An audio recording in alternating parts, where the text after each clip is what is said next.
Bok, ja sam Maja, a ovo je Mare. Danas govorimo o jedinstvenom probavnom sustavu ptica, sustavu koji ne nalikuje niti na jedan drugi probavni sustav kako poznajemo kod ostalih životinja i o tome zašto su kamenčići važni za njega. Probavni sustav ptica je specifičan, počinje kljunom u kojem se ne nalaze zubi kao kod drugih životinja.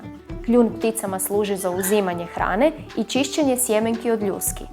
Ptice hranu gutaju gotovo u komadu, a u gutanju im pomaže slina.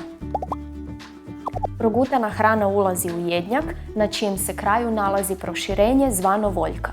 Voljka služi kao spremište u kojem se hrana omekšava. Kod odraslih ptica voljka je izvana teško vidljiva jer ju prekriva perje, no kod golih ptića može se dobro vidjeti, pogotovo nakon što se najedu i napune voljku hranu. Hrana iz voljke odlazi u želudac koji se sastoji od dva dijela, žljezdanog i mišićnog.